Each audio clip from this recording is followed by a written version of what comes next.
నమస్కారం. లైవ్ షోకి స్వాగతం. ముందుగా అతిథుల పరిచయం. శ్రీ తిలక్ గారు, కేబీజీ తిలక్ గారు, సీనియర్ పాత్రికేయులు, ప్రముఖ విశ్లేషకులు, స్వర్ణాంధ్ర పత్రిక సంపాదకులు. శ్రీ కొండా రాజు గారు, వైఎస్ఆర్ కాంగ్రెస్ పార్టీ అధికార ప్రతినిధి, అలాగే గతంలో జిల్లా పరిషత్ చైర్పర్సన్గా కూడా, జిల్లా గ్రంథాలయ సంస్థ చైర్పర్సన్గా కూడా పనిచేశారు. ఈరోజు ప్రధానంగా మెడికల్ కాలేజీలు పోయే పోర్టులు ప్రైవేటైజేషన్కి వెళ్ళబోతున్నారా అన్న అంశం మీద, అలాగే జగన్ గారి మీద ఇష్టం వచ్చినట్టు పిచ్చి ఆరోపణలు చేయటం, వాటి మీద మళ్ళీ చంద్రబాబు గారు తన చరిత్ర అంతా బయట పెట్టించుకోవటం, ఎందుకో మరి ఈ గోలంతా అదంతా కావాలని సెల్ఫ్ గోల్ వేసుకుంటున్నారా, లేకపోతే ఎదురు జనం నమ్ముతారులే అనే ఒక పిచ్చి ధీమాతో వెళ్తున్నారు. కానీ దాని మీద చర్చలోకి వెళదాం. అమరావతిలో ఈ అమరావతి నిర్మాణ వ్యయం మీద దుష్ప్రచారం అని చంద్రబాబు గారు అంటున్నారు. అడుగు 15,000 ఖర్చు, 15 నుంచి 16,000 ఖర్చు అవుతుందని మంత్రి నారాయణ గారు చెప్పారు. దేశంలో ఎక్కడైనా ఆ స్థాయిలో జరుగుతుందా లేదా అనేది ఒకటి. ఆ బుగ్గన గారు నిన్న చాలా క్లారిటీగా, మాజీ ఆర్థిక మంత్రి బుగ్గన రాజేంద్రనాథ్ రెడ్డి గారు ఇది ఒక ఫాంటసీ, అవినీతి ఎట్లా జరుగుతుందో డీటెయిల్డ్గా వివరించారు. ఇక క్వాంటమ్ కంప్యూటర్ మీద అతి ప్రచారం లాగా ఉంది. 45 లక్షల మందికి శిక్షణ ఇస్తానంటున్నారు.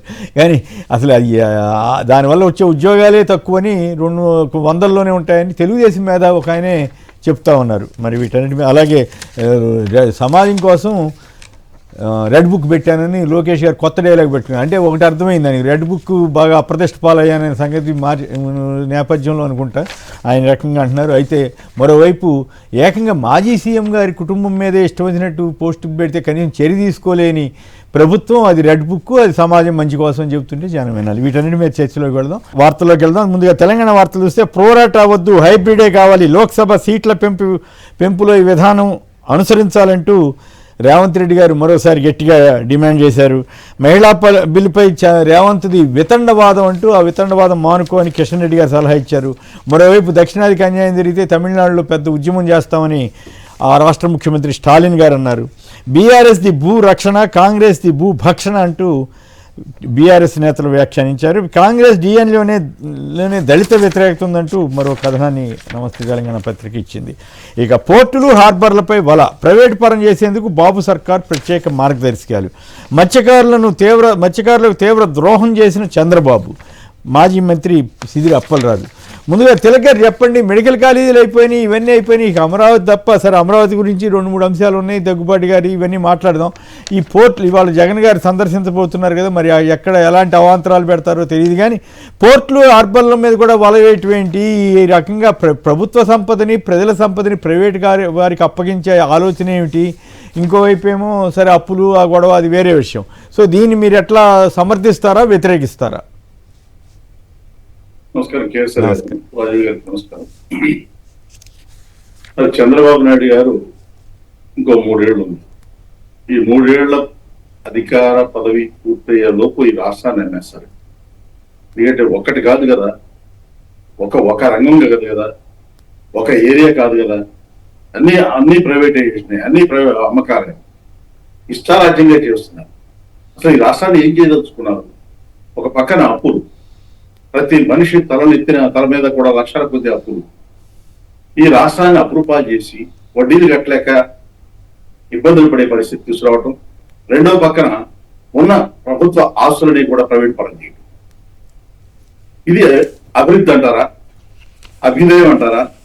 ప్రజల కోసం చేస్తున్నామంటారా? ఎట్లా అవుతుంది? ఏ రకంగా అవుతుంది? వాళ్ళ మత్స్యకారులు హార్బర్లు ఆయన జీవితకాలంలో 14 సంవత్సరాలు 19 సంవత్సరాలు ముఖ్యమంత్రి చేశారని చెప్పేసి చెప్పుకోవడం తప్ప ఒక్క హార్బర్ నిర్మించారు. 970 కిలోమీటర్ల తీరం ఉంది. మనకి హార్బర్ కట్టాలి. మన మత్స్యకారులు ఇతర రాష్ట్రాలకి, ఇతర దేశాలకి పొరపాటును వెళ్లి అరెస్టులకు గురవుతున్నారు, జైలులో మగ్గుతున్నారు. మనం హార్బర్లు నిర్మిస్తే ఇక్కడే మత్స్య సంపద పెరుగుతుంది, ఇక్కడి నుంచి ఎక్స్పోర్ట్ చేయొచ్చు, ఆ పోర్టులు కూడా నిర్మిస్తే అని ఒక్క సంవత్సరమైన ఆలోచించారా? ఒక్క హార్బర్ అయినా నిర్మించారా?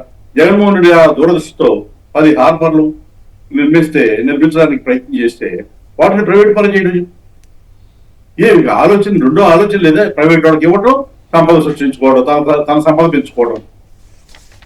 ఎక్కడ రాష్ట్రం అంతా కూడా ఇదే పద్ధతి. ఇక మిగిలింది రాబోయే రోజుల్లో ఆర్టీసీను, ఇటువంటి ముఖ్యమైన సంస్థలు, ఎల్సిడి, వీటిని కూడా ప్రైవేట్ పరం చేసేస్తారు. ఈ రాష్ట్రాన్ని అప్పుడు పాలు ప్రైవేట్ పరం మొత్తం మీద రాష్ట్రాన్ని అమ్మేసి కానీ ఆయన అధికారం నుంచి దిగడానికి నేను అనుకుంటున్నాను. రైట్. రాజీవ్ గారు, చెప్పండి, వాళ్ళు జగన్ గారి టూర్ నేపథ్యంలో దీనికి ఏమాత్రం ఏ రకమైన ప్రాధాన్యత ఉంది? సార్, ముందుగా మీకు తిలక్ గారికి, సాక్షి టీవీ న్యూస్ ఛానల్ వీక్షకులందరూ కూడా నా హృదయపూర్వక నమస్కారాలు, శుభోదయం. సార్, చంద్రబాబు నాయుడు గారు అనే వ్యక్తి ఆంధ్రప్రదేశ్ రాష్ట్ర ప్రభుత్వాన్ని ఒక ప్రైవేట్ లిమిటెడ్ కంపెనీగా మార్చేశారు. పప్పు బెల్లాల రాష్ట్రాన్ని దాచుకో పంచుకో, ఇదే యొక్క ఫార్ములాని ఫాలో అవుతా ఉన్నారు.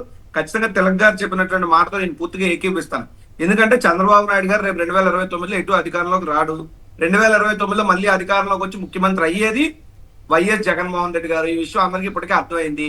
కాబట్టి రేపు జగన్మోహన్ రెడ్డి గారు వచ్చినా ప్రజలకి ఏమి చేయడానికి వీలు లేకుండా ఓ పక్క భూములన్నీ కూడా దారదత్తం చేసేస్తాడు పైసలకి, ఇంకో పక్క లక్షల కోట్లలో అప్పు చేసేస్తాడు. అప్పు పుట్టక, భూమి లేక, రెవెన్యూ వచ్చేటటువంటి పోర్ట్ లాంటివి కానీ, లేదంటే విద్యావంతులుగా తయారైన మెడికల్ కాలేజ్ కానీ, ఇవన్నీ కూడా one by one slow poison మాదిరిగా ఆంధ్రప్రదేశ్ రాష్ట్రానికి ఒక చెదల చీడపురుగులా ఈ రోజు ఈ యొక్క ప్రభుత్వం వ్యవహరిస్తా ఉంది. నెమ్మదిగా కిల్ చేసుకుంటూ వస్తున్నారు. అందులో భాగంగానే ఏదైతే గతంలో జగన్మోహన్ రెడ్డి గారు కేవలం 5 ఏళ్లే సార్ ముఖ్యమంత్రిగా పనిచేసిన, అందులో 2 ఏళ్ల కరోనా కాలం పక్కన పెడితే జగన్మోహన్ రెడ్డి గారు సుమారు 3 ఏళ్లు ముఖ్యమంత్రిగా ప్రజలకి నేరుగా పాలన చేసేందుకు అవకాశం దొరికింది.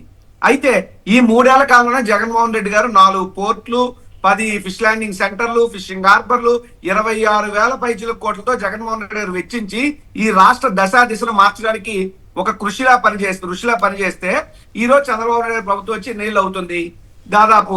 మరి ఏం చేశారు? ఎన్ని రూపాయలు ఖర్చు పెట్టారు? ఇక్కడ ఉత్తరాంధ్రలో మూలాపేట పోర్టుకు అన్యాయం చేస్తున్నారని మేమే మూలాపేట పోర్టుకు పోదానంటే ఒక పెద్ద ఉద్యమ కార్యక్రమం మేము చేసే ప్రాంతంలో 70% జగన్మోహన్ రెడ్డి గారు పనులు పూర్తి చేస్తే మిగతా 30% ఈ రోజుకి ఒకటి ముట్టుకోలేదు.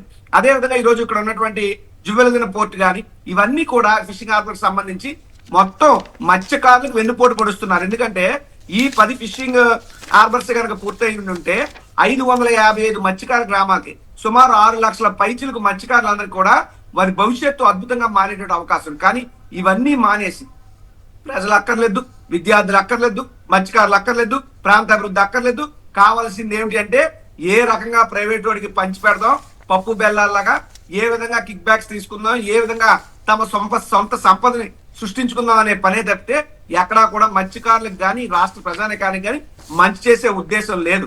ఎవరైనా ఏ ప్రభుత్వంలో మత్స్యకారులకు నిజమైనటువంటి మంచి జరిగింది అంటే అది వైఎస్ జగన్మోహన్ రెడ్డి గారి హయాంలోనే జరిగింది. ఉదాహరణకి తండేలు లాంటి సినిమా కూడా జగన్మోహన్ రెడ్డి గారి ప్రభుత్వం నిజంగా మత్స్యకారులు ఆ రోజు చెప్పారు. సినిమా రిలీజ్ అయినంత వరకు మమ్మల్ని నోరిపోద్దన్నారండి. సినిమా రిలీజ్ అయిన తర్వాత ఇప్పుడు జగన్మోహన్ రెడ్డి గారు అనే వ్యక్తి మాకు చేసిన మంచి మేము చెప్పుకోకపోతే మాకు పాపం చుట్టుకుంటుంది. ఆ జగన్మోహన్ రెడ్డి గారు మంచి చేయడం వల్లే మా కుటుంబాలన్నీ కూడా ఈ రోజు బయటకు వచ్చాయి. జగన్మోహన్ రెడ్డి గారు డబ్బులు ఇచ్చారు, ఆర్థిక సాయం చేశారు, ఈ వలసలను అరికట్టాలనే ఇదంతా కూడా మత్స్యకారుల కోసం జగన్మోహన్ రెడ్డి గారు చేస్తున్నారని ఆ మత్స్యకారులు ఆ రోజు చెప్పారు. కానీ ఈ రోజు ఆంధ్రప్రదేశ్ రాష్ట్ర ప్రజల పరిస్థితి ఎలా ఉందంటే పాలు ఇచ్చే ఆవులు కాదని తన్నే దొనపోతుని తెచ్చుకున్నట్టుంది చంద్రబాబు నాయుడు గారి పరిస్థితిలో. ఎందుకంటే చంద్రబాబు నాయుడు గారు పూర్తిగా రాష్ట్రాన్ని అమ్మడానికి మాత్రమే ఈయన సంకల్పం చేసుకున్నాడు, అమ్మేస్తాడు, అందులో డౌట్ ఏం లేదు. రైట్. క్వాంటంలో మరో 45 లక్షల మందికి శిక్షణ. అమరావతిలో దేశ తొలి క్వాంటం రెఫరెన్స్ ఫెసిలిటీని ప్రారంభించిన సీఎం చంద్రబాబు. ఆల్రెడీ మరి బెంగళూరులో ఒకటి వచ్చింది, హైదరాబాద్లో వస్తుంది, మరి దేశంలో అనేక చోట్ల వస్తే మరి ఇక్కడ మందే ఫస్ట్ అన్నారు. మంచిదే, సంతోషమే వస్తే కనుక. కానీ 45 లక్షల మందికి శిక్షణ ఏమిటి? ఇదేం ప్రచారం? Made in quantum computer, made in Amaravati అంట. ఇప్పుడు ఇందాకే తెలుగుదేశం మేధావిగా గుర్తింపు పొందిన ఒక ఆయన కొన్ని విషయాల్లో ఆయన నిష్పక్షపాతంగానే మాట్లాడతారు. ఆయనే చెబుతున్నారు వీటి వల్ల ఉద్యోగాలు రావు, 275 మైనస్ డిగ్రీల దీంట్లో ఉండాలి. మీకు ఐడియా ఉంటే మాట్లాడండి రాజీవ్. ఈ 45 లక్షల మందికి శిక్షణ ఇంత అతి ప్రచారం అవసరమా? సార్, నేను కూడా సాఫ్ట్వేర్ ఇంజనీర్ గా ఒకప్పుడు మాట్లాడి మీరే కరెక్ట్. అట్లయితే ఇక్కడ చంద్రబాబు నాయుడు గారు ప్రస్తుతం యుగం అంతా కూడా ఏ టెక్నాలజీ నడుస్తుంది సార్. క్వాంటమ్ అనేటువంటి దానికి సంబంధించి కంప్యూటర్లు కానీ మొబైల్స్ కానీ పనిచేస్తున్నాయి. అయితే ఇదేదో కొత్తగా ఆయన తీసుకొస్తున్నానని చెప్పి ఏదో ఉద్యోగాలు వచ్చేస్తున్నాయి, మరి ఇది ఒక అద్భుతం అని చెప్పి ప్రచారం చేసుకున్నా. ఇదే తప్పు అంటున్నా. ఇక్కడ విశాఖపట్నంలోకి సంబంధించి ఏదన్నా జరిగినా కూడా ఈ రకమైనటువంటి ప్రచారాలే. నిజానికి అక్కడ ఉద్యోగాలు వచ్చేవి చాలా తక్కువ. ఉదాహరణకి ఇప్పుడు ఉన్నటువంటి ఈ క్వాంటమ్ ఏదైతే వీళ్ళు చెప్తా ఉన్నారో దానికి కావాల్సింది -270 డిగ్రీస్ లో ఇవి పనిచేస్తాయి.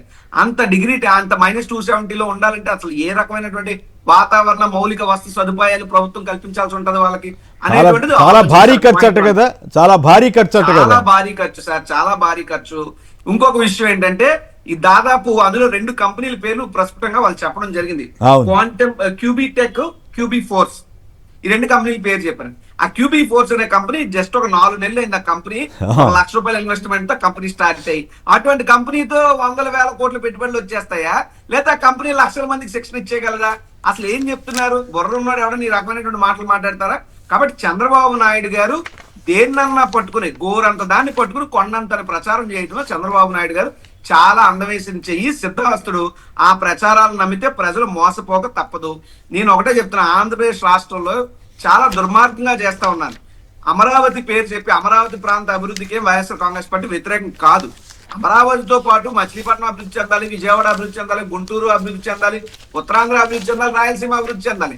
అంతే తప్ప మొత్తం తీసుకెళ్లి అమరావతిలో పెట్టి అక్కడ ఏమీ లేకపోయినా ఏదో ఉందని చెప్పి మసిబూసి మారేడుగా చేసి తప్పుడు ప్రచారాలు, గజకర్ణ గోకర్ణ టక్కు టమారా వేషాలు వేయడాన్ని వైఎస్ఆర్ కాంగ్రెస్ పార్టీ తీవ్రంగా వ్యతిరేకిస్తుంది.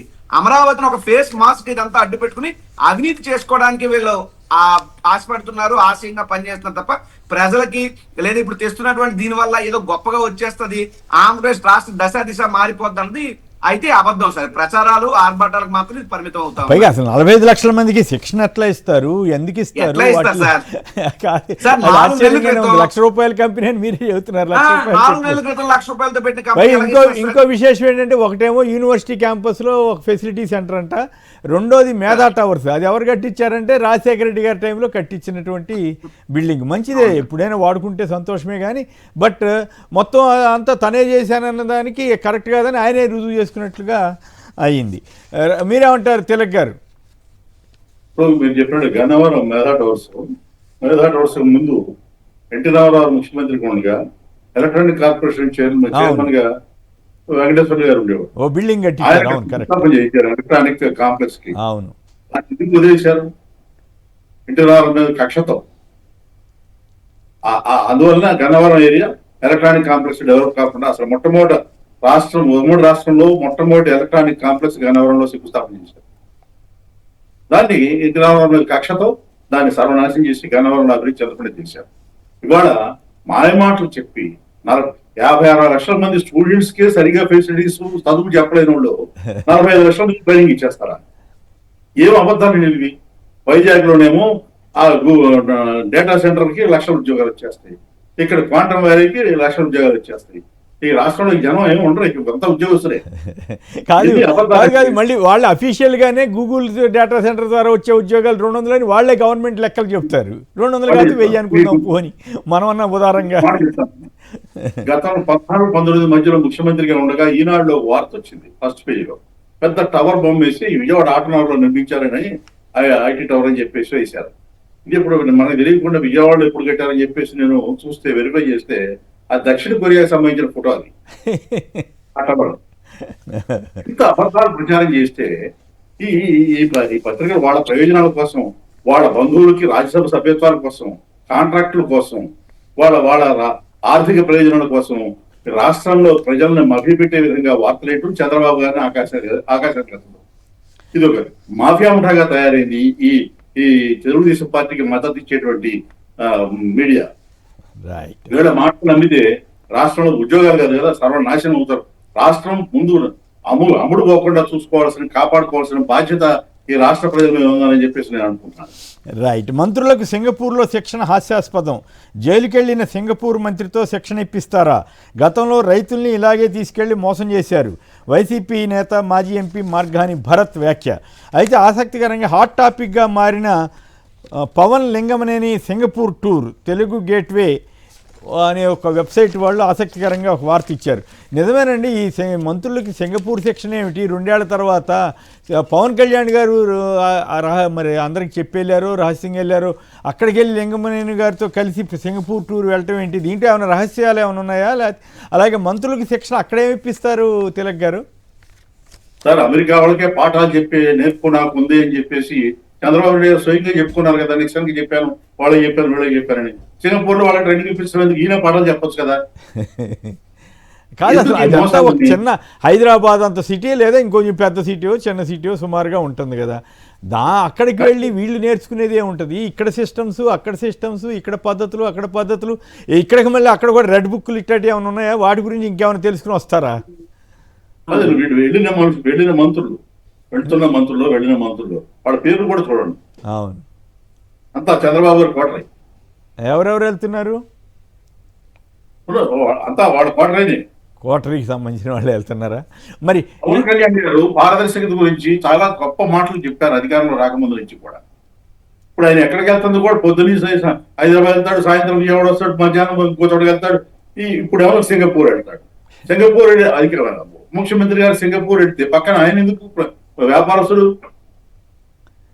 రేపు ఆయన రాజ్యసభ ఇస్తారంటున్నారు.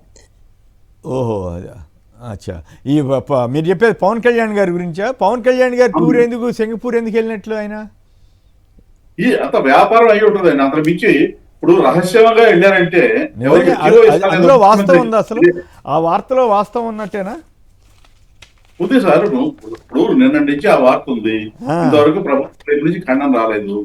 ఉప ముఖ్యమంత్రి గారు విదేశీ పర్యటన చేయటం అంటే జీవో రావాలి కదా. అవును. అంటే వెళ్ళారేమో. అంటే ఇక్కడ ఇది ఎక్కడ వచ్చిందంటే అమరావతిలో ముఖ్యమంత్రి చంద్రబాబుతో పాటు ఇతర నేతలు కూడా పాల్గొన్నారట. ఇది రాజ్యసభలో ఈ బిల్లు ఆమోదం పొందినప్పుడు కూడా సింగపూర్లోనే ఉన్నాడు ఈయన. పవన్ కళ్యాణ్ గారు సింగపూర్లోనే ఉన్నాడంట అప్పుడు కూడా.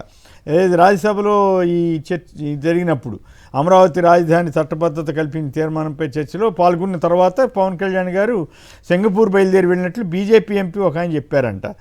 అట్లాగే నిన్న మొన్న మరి అంబేద్కర్ గారి జయంతి సందర్భంగా కూడా మరి ఈయన పాల్గొన్నారా? మరి ఎక్కడి నుంచైనా చేశారో లేదో. లింగమనేని రమేష్ ఎక్కడుంటే అక్కడికి వెళ్ళొచ్చు, ఆయనకి ఎలాంటి ఇబ్బంది ఉండదు. కానీ పవన్ కళ్యాణ్ ముఖ్యమంత్రిగా ఉండి ఎందుకు టూర్ను రహస్యంగా ఉంచినట్లు అన్నదే ప్రశ్న ఎవరికి అర్థం కావటం లేదని వీళ్ళు రాశారు.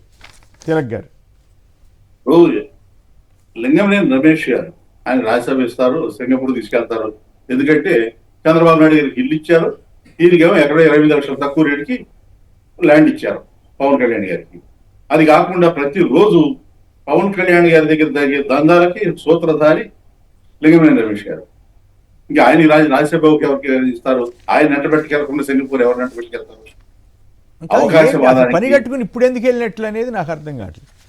అది ఆ రహస్యం బయటికి రావాలండి. వ్యాపార ప్రయోజనాలు తప్ప తెలుసు అని అడిగాను. అది ఇంకా బయటికి రాలేదా?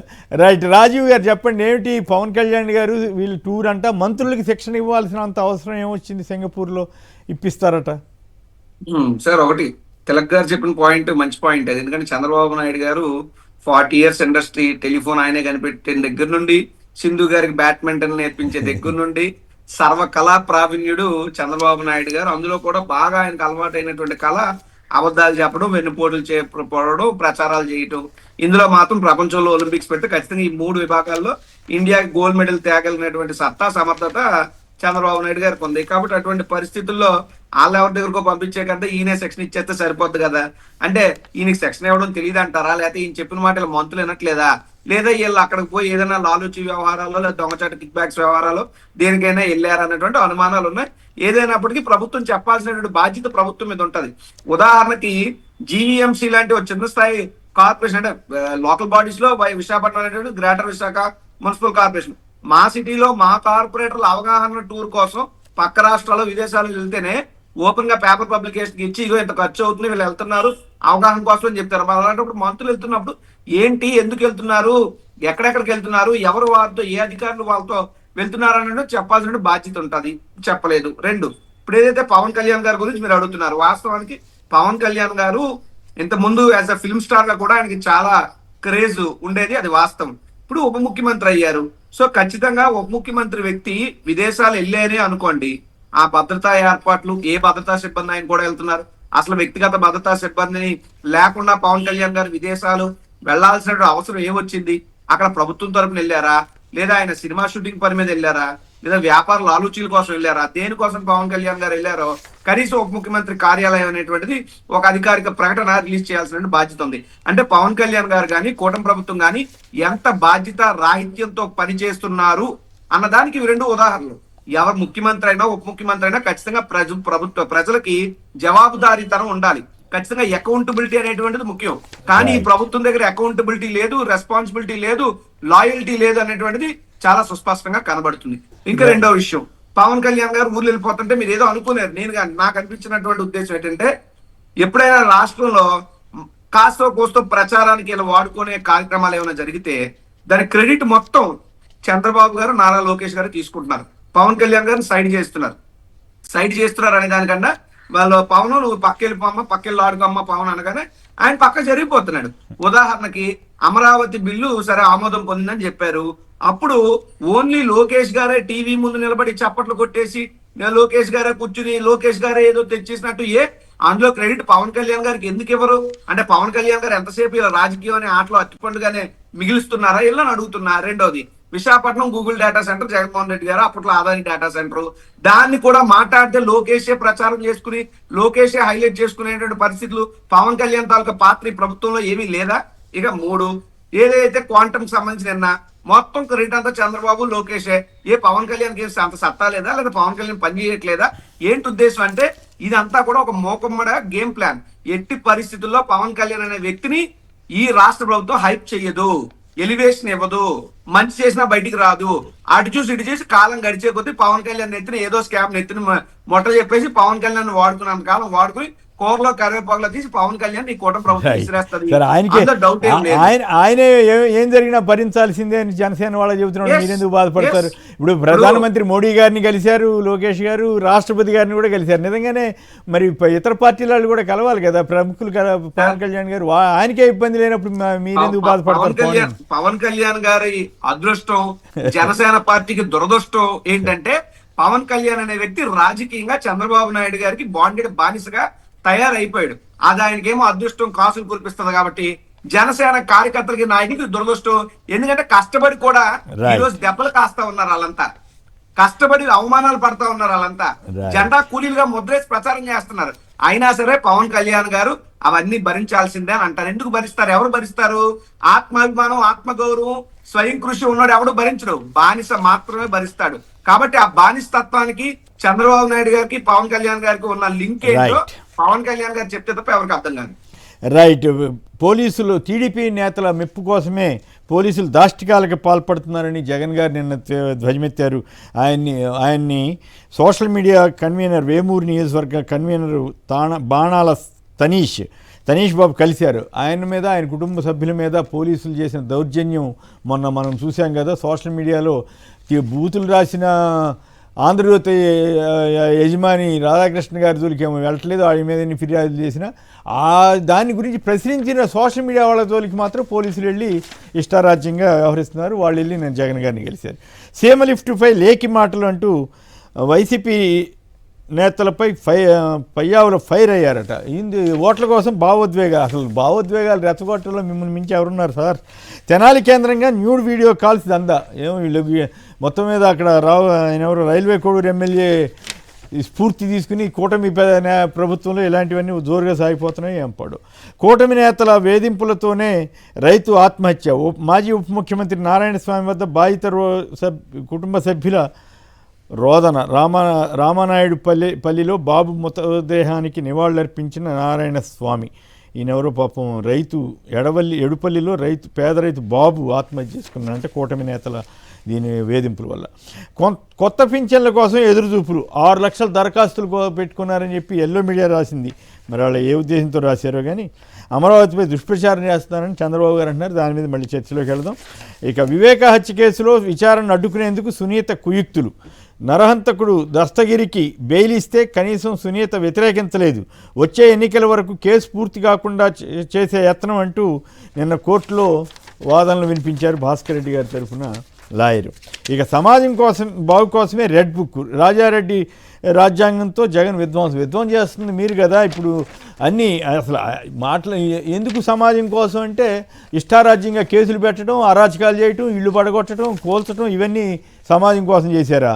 నిజంగా మీకు సమాజం కోసం చేసి ఉంటే ఒక మాజీ ముఖ్యమంత్రి గారి కుటుంబం మీద, వారి సతీమణి గారి మీద పిచ్చి పిచ్చి పోస్టులు పెట్టిన వాళ్ళకి కంప్లైంట్ చేస్తే కూడా పోలీసులు చర్య తీసుకోవట్లేదు. ఈ సమాజం కోసం అని లోకేష్ గారు కొత్త డైలాగ్ నేర్చుకుని, ఎందుకంటే రెడ్ బుక్ పేరుతోటి అప్రతిష్ట పాలైపోయాడు కదా ఆ రాజకీయాలన్నిటికీ, ఇప్పుడు కొత్త డైలాగ్ ఒకటి పెట్టారంట. ఇక ఆల్ ఖైదా కంటే వైకాపా ఏం తక్కువని పార్థసారథి గారితో తిట్టించారు. ఎందుకంటే పార్థసారథి గారు అంతకుముందు చంద్రబాబు గారిని బండబూల్ని విపరీతమైన తీవ్రమైనటువంటి విమర్శలు చేసేవారు కదా వైసీపీలో ఉన్నప్పుడు. ఇప్పుడు ఆయన్నే ప్రయోగించారు. అయితే దానికి ప్రతిగా సోషల్ మీడియాలో ఎట్లెట్లా బుద్ధా వెంకట నుంచి చంద్రబాబు వరకు ఎలాంటి ఉగ్రవాద భాష వాడారన్నది వీడియోలు తిరుగుతూ ఉన్నాయి. సో వాటన్నిటి మీద చర్చలోకి వెళదాం. అలాగే అవినీతి చంద్రిక, రాజకీయ రాబందు అవినీతి చంద్రిక, ఇది చంద్రబాబు నిజస్వరూపం అంటూ దగ్గుబాటి వెంకటేశ్వరరావు రాసిన పుస్తకంలోని అంశాలన్నీ సాక్షి పత్రిక ఇవాళ ప్రముఖంగా ఇచ్చింది. అమరావతిపై విశేషం ఏంటంటే అమరావతి నిర్మాణంపై జగన్ విషప్రచారం అంటూనే నారాయణ గారు ఒక వ్యాఖ్య చేశారు, చెప్పారు 15 నుంచి 16,000. ఇంకా జగన్ గారు మంచి ఆయన లేదా ఇందాక బుగ్గన గారు చెప్పారు వాళ్ళు 13-14,000 అంటే కాదు మేము 15,000 16,000 ఖర్చు పెడుతున్నాం సదరపడుకు అని చెప్పారు. అమరావతిలో దేశంలో ఎక్కడైనా ఫ్రీ ల్యాండ్ ఫ్రీ అన్నీ ఇసుక ఫ్రీ అన్నీ ఫ్రీ చేసి ఇంత ఖర్చు పెట్టేది ఎక్కడైనా ఉందో? హైదరాబాద్లో సైతం 5,000 6,000 కూడా లేని పరిస్థితి ఉంటే అక్కడ 15-16,000 ఖర్చు పెడితే దాని మీద వివరణ ఇవ్వలేకపోతున్నారు. అందుకే బుగ్గన గారు బాబు అమరావతి అంతులేని ఫ్యాంటసీ అవినీతి గనిగా మార్చుకున్నారు అని చెప్పి ఆయన చాలా డీటెయిల్డ్గా మాట్లాడారు. వాటి మీద మాత్రం నేరుగా సమాధానం ఇవ్వట్లేదు. వీటన్నిటి మీద చర్చలోకి వెళ్దాం. ఇక తిలక్ గారు చెప్పండి, ఈయన రెడ్ బుక్ విషయంలో కొంచెం భయపడుతున్నట్లే ఉంది కదా, జనంలో అప్రతిష్ట పాలైపోయామని. రెండు నిజంగానే సమాజం కోసం అయితే ఇవన్నీ చేయాలి కదా. ఇంకోవైపు ఆల్ ఖైదా కంటే వైకాపా అని వ్యాఖ్య ఏం తక్కువ అని పార్థసారథి గారితో చెప్పించారు. మరి అసలు ఆల్ ఖైదా లెక్క ఉగ్రభాష వాడటం ఎందుకు? మళ్ళీ అదే వీళ్ళు ఏమేం చేశారు అవన్నీ చెప్పించుకోవటం ఎందుకు? దగ్గుబాటి వెంకటేశ్వరరావు ఏకంగా అవినీతి రాజకీయ రాబందు అవినీతి చంద్రిక, ఇది చంద్రబాబు నిజస్వరూపమని ఆయన రాసిన పుస్తకంలోని అంశాలన్నీ ప్రస్తావించారు. అవన్నీ చదవడానికి బోల్డ్ టైం పడుతుంది, మీకు తెలుసు కాబట్టి. సో వీటిల్లో అసలు ఎందుకు కావాలని ఏదో రకంగా తిట్టినా పొగిడినా రాజకీయాల్లో ఉండాలనే తాపత్రయమా, లేదా దీనివల్ల ఏమైనా పర్పస్ సర్వ్ అవుతుందా? ఏది వాస్తవం? నిజంగానే రెడ్ బుక్ దానికోసమే వాడుతున్నారా, లేకపోతే అసలు రెడ్ బుక్ రాజ్యాంగంకి విరుద్ధం కదా అనే సంగతి కనీస స్పృహ లేకుండా ఇష్టారాజ్యంగా వ్యవహరిస్తున్నారా, లేక నిజంగానే మంచిగా జరుగుతూ ఉందా? రెండు, ఎవరు ఆల్ ఖైదా, ఎవరు అవినీతి చంద్రిక? దగ్గుబాటి గారి వ్యాఖ్యలతో మీరు ఎంతవరకు ఏకీపిస్తారు? గతంలో ఇప్పుడు కాదు, పుస్తకంలో రాసిన దాని ప్రకారం. ఒక మాట చెప్తాను, లోకేష్ గారు రియలైజ్ అయ్యారు అప్రతిష్ట పాలయ్యారు రెడ్ బుక్ వలన అని ప్రజలకి వేరే విధంగా సమాధానం ఇవ్వడం కోసం ఏదో చెప్పారు అనేది నిజం అనుకోండి. ఆయన నిజంగా రియలైజ్ అయితే పోలీసుల్లో మార్పు తీసుకురావడం ప్రయత్నించారు. ఎందుకంటే హోంశాఖని ఆయనే కదా చూసేది, మొత్తం చూస్తున్నదంతా ఆయనే కదా. ఆయన డైరెక్షన్ మీద అరెస్టులు, కేసులు, పోలీస్ స్టేషన్లో కొట్టడాలు ఇవన్నీ చేస్తున్నారు కదా. అందువల్ల పోలీసుల్ని కంట్రోల్లో పెట్టాల్సినటువంటి ఆయన ఈ మాయ మాటలు చెప్తే ప్రజలు నమ్ముతారనుకోవటం భ్రమాన్ని నేను అనుకుంటున్నాను. ఒక ఉదాహరణ చెప్తాను. ఇది ఎంత స్థాయికి పోయిందంటే, ఉదాహరణకు పల్నాడు ఏరియాలో సంఘ వ్యతిరేక శక్తులు పోలీసులు కలిసిపోయి ప్రజల్ని ఇక్కట్ల పాలు చేసేటువంటి చర్యలకు పాల్పడుతున్నారు. పోలీసులే నేరాలకు పాల్పడుతున్నారు, పోలీసులే బెదిరింపులు పాల్పడుతున్నారు. ఇవన్నీ కూడా ఈ మధ్య బయటకు వచ్చిన పత్రికల్లో వచ్చినటువంటి వార్తలు బయటకు వచ్చినాయి. అందువల్ల ఇప్పటికి కూడా డీజీపీ గారు నోరెత్తారు. పోలీస్ శాఖ పనితీరు ఈ రాష్ట్రంలో ఎలా ఉంది, రెడ్ బుక్ ప్రభావం ఎలా ఉందనేది చెప్పడానికి పల్నాడు ఏరియా ఒక ప్రత్యక్ష ఉదాహరణ. రెండవది సంఘ ఈ ఆల్ ఖైదా అనే మాట వాడారు. ఈ రాష్ట్ర ప్రభుత్వం, కూటమి ప్రభుత్వంలో 86% మంది ఎమ్మెల్యేలు, మంత్రులు సంఘ వ్యతిరేక కార్యకలాపాల్లో పాల్గొన్న కేసులు ఉన్నాయి వాళ్ళ మీద అని రిపోర్ట్ ఇప్పుడు కాదు కదా, ఎన్నికలప్పుడే వచ్చింది కదా. అంత పెద్ద ఎత్తున 86% మంది నేరాలకు పాల్పడిన వారు ఈ కూటమి ఎమ్మెల్యేల్లో ఉంటే ఎదుటివారిని ఆల్ ఖైదాని ఇంకోటని మాట్లాడటం ఏంటి? ఏమన్నా అర్థమైంది? అసలు ఈ ప్రభుత్వం చేసే పనులే ఆల్ ఖైదా పనులాగా ఉన్నాయి. ఒక వ్యక్తి వివేకానంద రెడ్డి గారిని నేనే నరికాను, గొడ్డలితో నరికాను అని చెప్పి సాక్ష్యం ఇచ్చిన తర్వాత, కోర్టులో చెప్పిన తర్వాత ఆ మనిషిని బుధాన్ని వేసుకోవడం. అట్లాగే ఎమ్మెల్యేలు నేరాలకు పాల్పడినా వాళ్ళ మీద చర్య తీసుకోకపోవడం.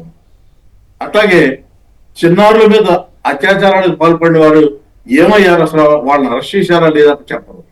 చిన్నారులు అడ్రస్ లేకుండా పోయారు, సరే శవం కూడా కనపడలేదంటే వాళ్ళు ఆచూకీ కనిపెట్టడానికి ప్రయత్నం చేయకపోవడం, రాష్ట్రంలో ఈ గంజాయి పెంచి విచ్చలవిడిగా చెలరేగిపోతుంటే వాటిని కంట్రోల్ చేయకపోవడం, ఏది అల్ఖైదా, ఏది సంఘ వ్యతిరేక శక్తుల కూటమి, ఊరికే మైకు దొరికింది కదా అని మీడియా ముందు మాట్లాడటం కాదు.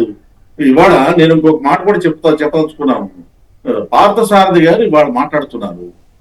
ఆయన పార్థసారథి గారి గురించి నూజివేడ్ డివిజన్ లో, నూజివేడ్ నియోజకవర్గంలో ఆయన మార్చాలని చెప్పి తెలుగుదేశం పార్టీ నుంచి ఎందుకు డిమాండ్ వస్తుంది? ఎందుకు వ్యతిరేకత వచ్చింది? లోన అక్కడ కూర్చుని మీకు ఏదో మల్లవరంలో పొలాలు ఇచ్చారు కాబట్టి ఆయన చంద్రబాబు నాయుడు గారికి లోకేష్ గారికి భయం చేస్తే కాదు కదా. అల్ఖైదా అని ఏదో ఒకటి చెప్పేసి వాడు చెప్పమన్నారు కాబట్టి మీకు చెప్పడం కాదు కదా. నిజాలేంటి తెలుసుకోవాలి కదా. కనీసం మాట్లాడేప్పుడు కొంచెం వెరకుండాలి కదా. రైట్. దగ్గుబాటి గారి పుస్తకం కాదు కానీ ఇప్పుడు చంద్రబాబు గారు ఇవన్నీ తిట్టించడం ఎందుకు, అనవసరమైన పిచ్చి ఆరోపణ చేయించడం ఎందుకు? ఇప్పుడు దగ్గుబాటి గారి పుస్తకంలో ఉన్నాయి కానీ ఎన్టీ రామారావు గారు ఆయన్ని తిట్టిన విషయాలు కానీ ఇవన్నీ మళ్ళీ జనంలోకి తీసుకెళ్లేదట్టు ఎందుకు చేసుకుంటున్నట్లు నాకు అర్థం కాదు. దగ్గుబాటి గారి వ్యాఖ్యలతో ఎంతవరకు చూపిస్తారు? అమరావతి విషయం ఒక మాట చెప్తారండి. అమరావతి విషయం ప్రజల్లోకి వెళ్ళింది. మావి గారి విషయం ఎంతగా వెళ్ళిందంటే నేను ఒక చిన్న ఉదాహరణ కూడా చెప్తాను. ఈ మధ్య తెలుగుదేశం పార్టీ మాజీ నాయకుడు ఓ మాట చెప్పారు. ఆయన కమ్యూనిటీ పరంగా కావచ్చు, కానీ నేను అది ప్రస్తావించను. ఓ మాట చెప్పారు.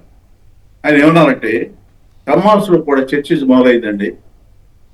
కొంతమంది మావాడే కదా తింటే తిన్నాళ్లే అనే భావనలో ఉన్నారు చంద్రబాబు గురించి, అమరావతిలో తింటున్నాడంటే. కానీ కొంతమంది ఇంత అన్యాయమా, ఇంత దారుణంగా తినడమా, అభివృద్ధి పట్టదా, మావిగానే బెటర్ కదా, 2 లక్షల కోట్లు 4 లక్షల కోట్లు అక్కడ ఖర్చు చేసే బదులు 10,000 కోట్లు ఖర్చు చేస్తే మంచిదే కదా జగన్ చెప్పింది అనే చర్చ మొదలైంది ఆ సామాజిక వర్గంలో కూడా అనే మాట చెప్పారు. అందువల్ల దీన్ని చూసి ఈ చర్చ పెద్ద ఎత్తున జరుగుతోంది. ఆ కమ్యూనిటీ వరకు వచ్చిందంటే ఇక మిగతా కమ్యూనిటీలో ఎలా ఉందనేది ఊహించవచ్చు. దాంతో ఏమైంది, ఆయన భయపడిపోతున్నాడు. కాబట్టి జగన్ ని వ్యక్తిగతంగా దూషించడం, తిట్టడం, అల్ఖైదా అంటాం, టెర్రరిస్ట్ అంటాం, ఇష్టం వచ్చినట్టు మాట్లాడటం, ఆయన రెచ్చగొట్టి ఏదో రకంగా మళ్ళీ టాపిక్ డైవర్ట్ చేయడం, ఇది వాళ్ళ ఉద్దేశం. దానికోసం ఇవన్నీ చేస్తున్నారు తప్ప మరొకటి ఇంకో ఉద్దేశం నేను అనుకోవట్లేదు. ఇక వివేకానంద రెడ్డి హత్య కేసు ఈ టాపిక్ డైవర్షన్ లో భాగంగానే సునీత గారితో మాట్లాడిస్తున్నారు. ఎంతమందిని తీసుకొస్తారు, ఎంతమందితో చెప్తారు? నేను ఒక మాట చెప్తాను, ఇన్ని చెప్తున్నారు. రంగా గారి హత్య గురించి సాక్షాత్తు వంగవీటి మోహన్ రంగా శాసనసభలో నేరుగా ఆయన మాట్లాడుతూ ఆయన చేసిన ఆరోపణ ఏంటి, నాకేదన్నా హాని జరిగితే చంద్రబాబు నాయుడు బాధ్యత అని చెప్పాడా లేదా? ఆయన విడుదల చేసిన ప్రెస్ నోట్లో చంద్రబాబు నాయుడు పేరుందా లేదా?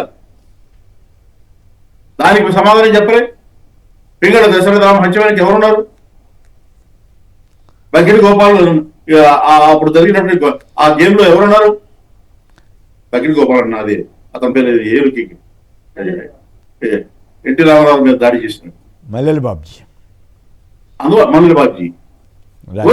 అదే అంటే ఇక్కడ ఇంకో ఇంట్రెస్టింగ్ థింగ్ ఏంటంటే నేను కూడా ప్రత్యక్ష సాక్షిని, స్వయంగా రంగా గారి సతీమణి అసెంబ్లీలో చంద్రబాబు గారినో లేకపోతే తెలుగుదేశం వారినో వాళ్ళందరినీ ఉద్దేశించి ఏమేమి వ్యాఖ్యలు చేసింది కూడా ఆ రోజున రికార్డులో ఉంది కదా.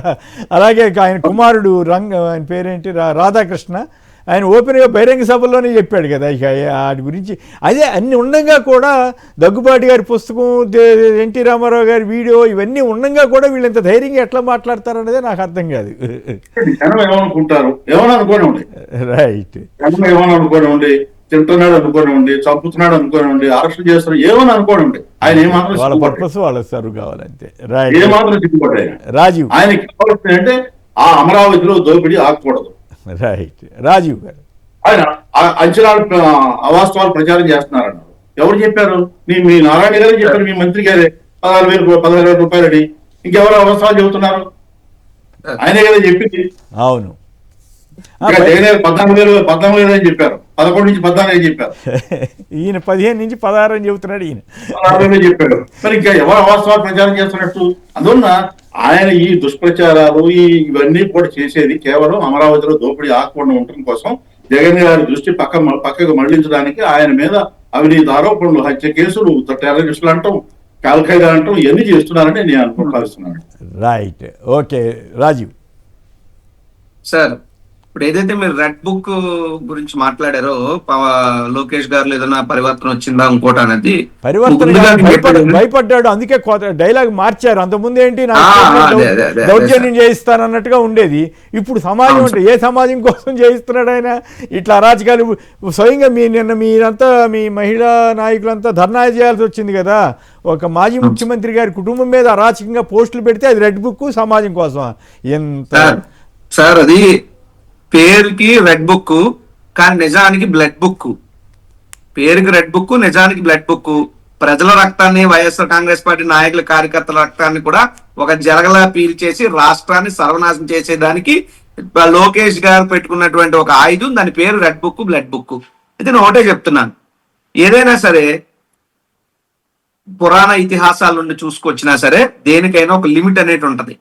దుశ్శాసనుడు కూడా 100 తప్పులు పూర్తయిన తర్వాతే శ్రీకృష్ణుడు సుదర్శన చక్రాన్ని విడిచిపెట్టాడు. అలాగా ఈ దుర్మార్గమైనటువంటి ఈ రెడ్ బుక్ పేడ ఈ సమాచారం అందింది మిత్రమ రాజీవ్, ఇప్పుడే ఒక సమాచారం అందింది. తాడేపల్లిలో పూడి శ్రీహరి గారిని మీ వైసీపీ ప్రధాన కార్యదర్శి, అందులో అంతకుముందు జర్నలిస్ట్ గా కూడా చాలా కాలంగా అక్రమంగా నిర్బంధంలో తీసుకున్నారని ఇప్పుడే వార్త వచ్చింది. ఇదే రెడ్ బుక్ గోల కాబోలు అంటే తన ప్రత్యర్థుల మీద అరాచకంగా అరెస్టులు చేయించడం రెడ్ బుక్. పూడి శ్రీహరి అనే వ్యక్తి ఒకటి మా ప్రాంతానికి సంబంధించి ఉత్తరాంధ్ర ప్రాంతం మాడుగు నియోజకవర్గానికి చెందిన వ్యక్తి. ఇక్కడ నుంచి అంచెలంచెలుగా ఒక జర్నలిస్ట్ గా మొదలైనటువంటి ప్రస్థానం ముఖ్యమంత్రి గారికి సిపిఆర్ఓగా కూడా గత 5 ఏళ్ళు ఆయన పనిచేశారు. ఇప్పుడు మీడియా సంబంధించి రాష్ట్ర ప్రధాన కార్యదర్శిగా ఉన్నారు. అనునిత్యం కూడా ఈ యొక్క ప్రభుత్వం చేస్తున్నటువంటి అక్రమాలను, అరాచకాలను ప్రశ్నిస్తా ఉన్నాడు. ఏదైతే ప్రజా సంకల్పం సంబంధించి కానీ మరొకటి కానీ ఈ యొక్క ప్రభుత్వాన్ని ఒక శివస్వప్నంలో ఆయన ఉన్నాడు మీడియా పరంగా మా పార్టీ వైపు నుంచి. కాబట్టి ఖచ్చితంగా ఆయన్ని అక్రమ నిర్బంధం చేసినా, అరెస్ట్ చేసినా ఈ ప్రభుత్వం చేసేటువంటి పిరికి పంద చర్య తప్ప ఇంకొకటి కాదు. ఎందుకంటే ఈ రాష్ట్రంలో బతుకుతున్నామా లేదా జంగిల్ రాజ్యంలో బతుకుతున్నామా? స్వేచ్ఛగా, స్వతంత్ర బాబాసాహెబ్ అంబేద్కర్ గారు రచించిన రాజ్యాంగంలో వాక్ స్వాతంత్ర్యం, వాక్ స్వేచ్ఛ లేదా? నిరసన తెలుపుకునేటువంటి పరిస్థితులు లేవా? ఈ ప్రభుత్వం చేసే దిక్కుమాల కార్యక్రమాలను వ్యతిరేకించడమో, ప్రభుత్వ ప్రజా వ్యతిరేక విధానాలు ఏదైతే తీసుకుంటున్నారో దాన్ని ఖండిస్తే తప్ప ఈ రకమైనటువంటి దుర్మార్గమైనటువంటి కార్యక్రమాలకి ప్రభుత్వం ఎందుకు పూనుకుంటుందని నేను అడుగుతున్నా. తెలియలేదు ఎందుకు నిర్బంధంలో తీసుకున్నారు. ఇవాళ జగన్ గారు అక్కడికి వెళ్తున్నారు కదా, దాన్ని డైవర్ట్ చేయడం కోసం దీన్ని ఏమన్నా వాడుకుంటారా? ఖచ్చితంగా అయి ఉండొచ్చు. నేను ఒకటే చెప్తున్నాను సార్, నిజంగా పూడి శ్రీహరి గారు ఏమన్నా దొంగ, డెకాయిటా, టెర్రరిస్టా, ఏటైనా ఈజ్ అ జర్నలిస్ట్. ఆయన మా పార్టీ కోసం పనిచేస్తున్నారు. ఆయన మీద ఏంటి మీకు వచ్చినట్టు ఇబ్బంది? నిజంగా ఉంటే రండి, దేనికి కేసు పెడుతున్నారు చూపించండి. 41A నోటీస్ స్వాధీనం చేసుకున్నారట, ఎక్కడికి తీసుకెళ్తుంది కూడా చెప్పలేదట. ఇది రెడ్ బుక్ అంటే ఇదే రెడ్ బుక్. నేను అదేగా చెప్తున్నా, ఈ రెడ్ బుక్ అనేటువంటిది అంతం అవ్వాలంటే ప్రజలకు ఇచ్చినటువంటి 5 ఏళ్ల కాలం అనేది పూర్తి అవ్వాలి. ప్రజలు ఆల్రెడీ ప్రిపేర్ అయ్యారు. రేపు రాబోయేది ఖచ్చితంగా వైఎస్ఆర్సీపీ ప్రభుత్వం ఖచ్చితంగా వీళ్ళు తగిన మూల్యం చెల్లించుకోక తప్పదు. ఒకటి. ఇక 2, ఏదైతే మీరు చెప్తా ఉన్నారో ఒక మాట, గతంలో రోసయ్య గారు అసెంబ్లీ సాక్షిగా చేసినటువంటి ఒక స్పీచ్ నాకు గుర్తుకొచ్చింది. ఆయన ఏం చెప్పాడంటే, అప్పుడు చంద్రబాబు నాయుడు ఆయన మీద విమర్శిస్తే ఎన్టీ రామారావు గారి మీద ఉన్న గౌరవం గురించి అప్పుడు ఆయన చెప్పాడు, ఎన్టీ రామారావు గారి మీద మీకు ఏ విధంగా ఒకప్పుడు గౌరవం ఉంది, తర్వాత ఎలా పోయింది, చచ్చిపోయాక మళ్ళీ ఎలా దండలేశారు, ఇవన్నీ అందరికీ తెలుసు. ఎందుకయ్యా చంద్రబాబు నాయుడు 1 అని 10 పడతావు, నీ చరిత్ర ఎవరో తెలియదని చెప్పి ఆయన మాట్లాడాడు. అలాగే ఈ రోజు చంద్రబాబు నాయుడు గారు ఏదన్నా మాట్లాడితే ఆయన చరిత్ర కొంకాలు ఉంది.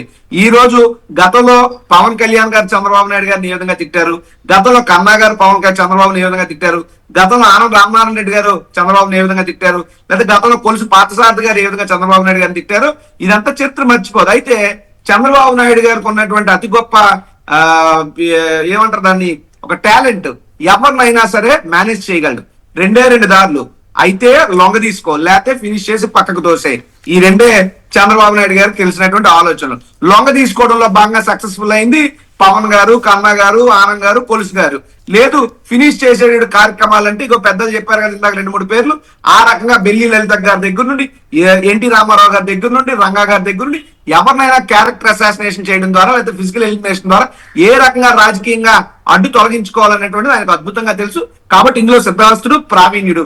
నేను ఒకటే చెప్తున్నా, పోలీస్ వ్యవస్థకు మాత్రం చెప్తున్నా, పోలీసులారా మీరు దయచేసి భారతదేశ రాజ్యాంగం ప్రకారం నడుచుకోండి. రెడ్ బుక్ రాజ్యాంగాన్ని అమలు చేయదు. అమలు చేసినట్టయితే ఖచ్చితంగా దాని పర్యవసానాలు గౌరవ న్యాయస్థానం అనేక పర్యాయాలు ఇప్పుడు మీకు చెప్పింది. మీకు మొట్టికాయలు వేసినా, మీకు చేవాట్లు పెట్టినా మీకు బుద్ధి రాలేదు అని అంటే ఖచ్చితంగా ఇది చాలా తప్పు, దుర్మార్గం. చంద్రబాబు నాయుడు గారు, లోకేష్ గారు ఎల్లకాలం అధికారంలో ఉండరు. ప్రభుత్వాలు అనేటువంటివి మారుతూ ఉంటాయి. పోలీస్ వ్యవస్థ అనేటువంటిది శాశ్వతంగా ఉంటది. ఆ ప్రభుత్వ పెద్దలు చెప్పినటువంటిది పని ఏదైనా ఉందంటే అది రాజ్యాంగబద్ధం అయితే చేయని తప్పితే రాజ్యాంగ విరుద్ధమైనటువంటి పనులు చేస్తే ఖచ్చితంగా గతంలో మొన్నే చూసాం, పోలీసులకే ఉరి శిక్షలు పడ్డాయి. Don't forget that. Police department నేను ఎంతో పలుకుతా ఉన్నా. గతంలో మనం చూసాం, కరోనా సమయంలో ఒక షాప్ తాలూకా యజమాని వారి కొడుకుని కూడా మీరు పోలీస్ వ్యవస్థ నిర్బంధించి కొట్టి వాళ్ళ చావుకు కారణం అయితే ఈ నెల తర్వాత వాళ్ళందరికీ ఉరిశిక్షలు పడ్డాయి. కాబట్టి మీరు చేసిన తప్పుడు కార్యక్రమాలు ఎక్కడికి పారిపోవు, అన్ని ఆధారాలతో ఉంటే భవిష్యత్తు రోజుల్లో మీరు తీవ్ర పరిణామాలు ఎదుర్కొంటారు. ఒక్క నిమిషం మిత్రమా సతీష్ గారు